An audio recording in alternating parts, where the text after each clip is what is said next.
E aí pessoal, tudo certo? Sejam todos muito bem-vindos. Iniciamos vendo Jenny, uma professora do jardim de infância, liberando sua turma e logo em seguida encontrando seu parceiro Steve. Vemos ele olhando um anel de noivado que planeja mostrar em sua bela viagem de fim de semana para um lago conhecido, que é uma antiga pedreira inundada. Enquanto passam por uma cidade no caminho, eles encontram um grupo de crianças de bicicleta que corta na frente de seu carro, o que irrita claramente Steve. De qualquer forma, eles chegam a uma área de descanso e uma vaga de estacionamento se abre bem a tempo. Mas mais uma vez Steve é ignorado quando outro carro ultrapassa em alta velocidade e rouba a vaga. Momentos depois, vemos o casal desfrutando de uma bebida em uma mesa ao ar livre e depois vão dormir um pouco. No dia seguinte, eles dirigem mais e entram na trilha para o destino das férias deles. Vendo a entrada barrada por motivos de construções, eles decidem desviar o caminho e irem por uma trilha alternativa. Enfim chegam ao destino e descem para um local mais proveitoso. Um tempo depois, tudo parece muito bom, então eles começam a ter suas férias sentados à beira da água, curtindo a companhia um do outro e a vista. De repente, ouvem alguns arruaceiros locais perturbando a paz, mas Steve pede para ignorá-los. Um tempo depois, o restante do grupo aparece tocando música alta com um cachorro que está fazendo sujeira por toda parte. Mas em vez de ir para outra área, Steve não liga e vai brincar na água. Enquanto o cachorro continua incomodando Jenny, Steve vê que o passeio não vai sair como planejado, então decide sair da água e tirar satisfação com os jovens. Ele se aproxima e pede para eles abaixarem o som, mas os mesmos se fazem de surdos. Os jovens não ligam para o pedido de Steve, que se irritando vai ele mesmo abaixar o volume e pede para eles segurarem o cachorro, pois o animal está assustando sua amada. A jovem entre eles o chama de palavras desagradáveis e o manda sair dali. Steven, não querendo confusão, decide voltar para o lado de Jenny e aguentar o barulho desagradável dos jovens.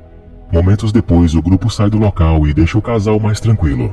Um tempo depois, vemos eles preparando um acampamento para passarem a noite. Enquanto Jenny pega algumas madeiras, ela ouve galhos quebrando em meio à vegetação e acha estranho, contudo não alerta Steve. Mais tarde à noite, algo os olha ao longe, enquanto isso Steve se prepara para pedir Jenny em casamento. O casal decide entrar na tenda e ter um momento de amor. Contudo, não demora, Jenny escuta barulhos estranhos, porém Steve não dá ouvido. Jenny insiste que ele vá verificar, então ele vai. Jenny fica na tenda e, notando Steve demorar, chama por ele. Uma luz clareia sua tenda e pede para Steve parar, mas ele não responde. Ela começa a ficar assustada e de repente o sem juízo dá um susto em Jenny, entrando de uma vez na tenda. O casal então depois desse momento volta para terem uma noite agradável. Pela manhã, Jenny acorda primeiro e encontra sua comida cheia de besouros. Então precisam voltar para a cidade e comprar mais. Ao saírem, são surpreendidos por uma garrafa de vidro que fura o pneu do carro, deixando assim Steve enfurecido e imaginando ter sido os jovens garotos. Felizmente ele veio preparado e logo voltam para a cidade. Eles vão tomar café e tentarem relaxar um pouco. Após saírem, Steve passa por uma das ruas e vê as bicicletas dos garotos de antes que os atormentava, então decide parar. Ele desce e vai até a casa para falar com algum dos pais. Steve entra, mas não encontra ninguém. Logo um carro chega e faz Jenny afastar o carro. O motorista desce e entra na casa e acaba ouvindo alguém no andar de cima. Steve, que ouvindo o homem subindo, sai pela janela e pula o muro. Ele se encontra com Jenny e iniciam novamente o fim de semana deles. Eles dirigem pela floresta e voltam ao mesmo local de antes. Steve, querendo se divertir, agarra Jenny e leva para dentro do lago para tomarem um banho juntos. Enquanto isso, alguém os observa ao longe entre os arbustos. Mais tarde, Steve volta do nado com seu equipamento de mergulho. Nesse momento, Jenny dormia. Ela olha ao redor e nota que a bolsa sumiu bem na hora que Steve ia pedi-la em casamento. Desesperado, ele corre para o local onde deixou o carro e infelizmente o veículo foi roubado. Sem o que fazer, eles iniciam uma caminhada para tentar encontrar algo, quando de repente o carro deles surge e descobrem que foram os jovens bandidos que roubaram o veículo. O casal começa a seguir a trilha para irem até os jovens e já pela noite o casal os encontra. Steve se aproxima deles e pede o que lhe pertencia. Contudo, o que é líder do grupo fala que não sabe de nada. Steve ouve seu telefone e então se aproxima mais, contudo o rapaz inicia uma luta corporal. Quando o outro tenta ferir Steve com uma lâmina, Steve rapidamente se esquiva e toma a faca. Quando o cachorro deles o ataca em legítima defesa, Steve acaba o ferindo e matando. O demônio dono do animal, chateado, entrega as chaves e logo o casal sai do local correndo. Eles encontram o carro e entram para saírem dali. Um pouco na frente, eles acabam atolando em um barranco. Com isso, os jovens os alcançam e atiram pedras neles, quebram os faróis e os deixam às cegas. Steve acelera e escapa do grupo lunático, porém infelizmente não conseguindo enxergar nada à sua frente. Se choca com algumas árvores à frente e isso acaba o deixando ferido. Steve fica preso e, temendo o pior, pede que Jenny vá até a estrada em busca de ajuda. Não demora e o grupo de marginais chega ao carro e encontram Steve e então o capturam. A noite passa e Jenny sozinha volta para o carro, mas não encontra Steve. Vendo o rastro de sangue, ela decide seguir e tentar encontrar seu namorado. Ela escuta os jovens na proximidade e, indo dar uma olhada, vê Steve amarrado, pedindo para que fosse solto. Um dos garotos pede para que o líder não fosse tão bruto, mas acaba sendo confrontado para que ele ferisse o homem. Temendo ser ferido sem escolha, o garoto pega a faca e fere o braço de Steve, enquanto a garota grava no celular. Jenny ao longe vê a atrocidade que fazem com seu namorado e fica sem reação vendo os jovens demoníacos ferindo Steve. Sabendo que logo eles o matarão, ela consegue sinal no telefone e envia uma mensagem. Isso acaba chamando a atenção dos marginais, que iniciam uma perseguição. Enquanto isso, o ferido Steve consegue se soltar aos poucos dos arames.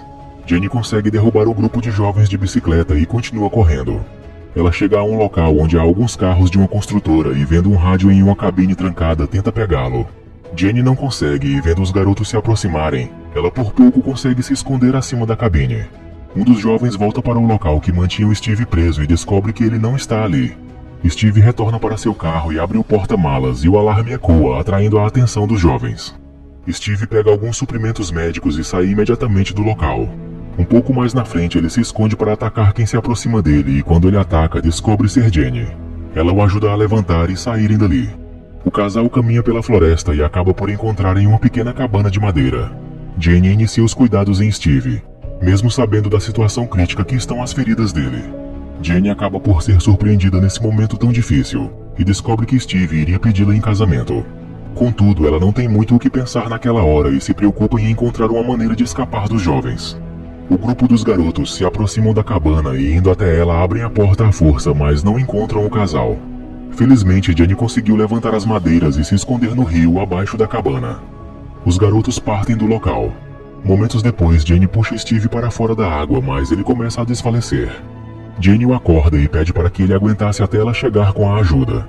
Ela também o mostra que é sim para o pedido, colocando o anel em seu dedo. Em seguida, Jenny o cobre com folhas e segue em busca de ajuda. Jenny mais à frente encontra uma linha de postes de energia. Indecisa para onde seguir, ela escolhe um lado e corre. Infelizmente, Jenny, se descuidando, acaba pisando em um ferro que atravessa seu pé. Ela grita de dor e, não muito longe, os jovens conseguem escutá-la. Jenny, os ouvindo, se esconde em um buraco e, mordendo um pedaço de madeira, retira o ferro de seu pé. Após a dor, ela escala a encosta e descansa um pouco, mas de repente alguém chega ali. É apenas um jovem garoto, mas não os que estavam à procura dela. Imaginando que ele seja bom, pede para que ele a ajudasse a seguir até a cidade. O garoto decide a ajudar, mas escolhe um caminho contrário dos portes de energia. Ele para em um lugar aberto e diz que é ali que sua mãe o encontra para buscá-lo. Desconfiando dele e vendo um telefone, ela tenta tomar o aparelho dele. De repente, os marginais juvenis chegam ao local, agradecendo o outro jovem pelo favor que ele havia feito, ao trazer a mulher até eles. Em seguida, um deles nocauteia Jenny. Quando ela acorda, nota que está amarrada junto com o corpo morto de Steve, e estão prestes a serem queimados. Os garotos jovens não querem continuar e fazer tal mal à mulher, mas o líder louco conta que todos ali fizeram parte daquilo tudo, e não podem parar até colocar um fim no casal. O louco força o mais jovem a acender a fogueira que está em Steve, e logo o corpo pega fogo. Enquanto o louco comemora, Jenny cria força, e força as cordas enfraquecidas pelas chamas e as parte. Ela se levanta e derruba combustível entre ela e os jovens e ateia fogo, dando assim uma oportunidade de fuga. O louco grita segurando o mais jovem, dizendo que queimará ele se Jenny não voltar. Jenny, sabendo que ele é maluco, não o escuta, e em seguida acaba ouvindo os gritos de agonia. Alguns minutos depois, Jenny consegue achar uma cabine guia de orientação da floresta. Ouvindo o grupo se aproximando, ela entra na lixeira podre ao lado, esperando que não seja encontrada. Dois deles chegam e notam o que Jenny pegou, então, temendo que ela chegue à cidade antes, decidem continuar as buscas. Momentos depois, Jenny sai da lixeira e se arma com um pedaço afiado de vidro. Um dos garotos se aproxima dela, querendo a ajudar, mas infelizmente a fúria de Jenny tomou de conta dela. Imaginando que seria outro ataque, ela o fere no pescoço e assim coloca o fim na vida dele. A noite chega e o líder ainda está à procura de Jenny. Contudo, ele escuta a outra jovem o chamar. Quando ele se aproxima dela, se encontra no local onde está o corpo do garoto. Um deles está chorando muito pela perda, com raiva do mais velho. Ele decide ir embora, mas o líder o agarra e diz que ele não vai, pois as filmagens mostram que ele participou da morte do homem. O jovem mesmo assim deseja acabar com aquilo tudo e começa a ligar para a polícia. O mais velho, não gostando, começa a agredi-lo brutalmente, mostrando a todos que ele é um monstro incontrolável e que sofre distúrbios de fúria. A jovem garota, vendo a cena, assustada, corre do local, indo embora. Enquanto isso, Jenny acha a saída da floresta e se encontra na estrada quando um carro quase a atropela. Um rapaz, vendo Jenny ferida, pergunta o que aconteceu, mas ela pede que ele a leve para a cidade. Ele começa a andar na direção contrária, dizendo que o irmão dele deve ter causado algum problema. Então volta para a entrada da floresta, deixando Jenny ainda mais temerosa. Ele desce e se encontra com dois do grupo de marginais. Então, vendo que são da mesma família, ela, aproveitando a distração, pega a direção do carro e acelera para escapar. Indo embora do local, acaba atropelando a outra jovem, também a matando. Enfim, Jenny consegue sair da trilha da floresta e inicia sua jornada para a cidade. Contudo, no meio do caminho, um carro entra em sua frente, a fazendo entrar em uma residência. Ela sai do carro e escuta um barulho de festa. Então segue para dentro do local, logo encontra um grupo de pessoas festejando. Ela pede ajuda e o grupo a leva para dentro da casa. Jenny observa tudo ao seu redor, como uma mulher parecida com um dos jovens falecidos, 2 tigelas para os cães, e as pessoas vendo o carro de um conhecido deles batido no lado de fora. Ela também vê o pai dos jovens de antes e, assustada, pede para chamar a ambulância, mas o homem diz que podem cuidar dela. Jenny pede para ir ao banheiro e se tranca lá dentro. Em seguida, ela escuta o choro da perda, onde os pais escutam do telefone os jovens dizendo o que aconteceu com alguns deles. Jenny fica lá o tempo que pode e esconde uma lâmina dentro de sua roupa. O pai quebra a porta e o jovem louco já está ali.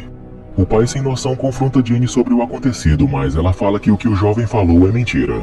Desesperada e já esperando o pior daquela família de imundos, ela tenta atacá-lo, mas o pai é forte e a agarra. Junto com os demais pais, que são totalmente parecidos com os filhos delinquentes, Jenny é aterrorizada, mesmo ela dizendo que os jovens marginais começaram as atrocidades. Os imundos não acreditam nela e um deles manda o filho louco subir para o quarto, enquanto ele e os demais desgraçados irão matar Jenny no banheiro. Infelizmente, o filme termina assim, com o endemoniado chegando em seu quarto e apagando as filmagens do celular, se mostrando satisfeito com o mal que causou, se saindo completamente impune.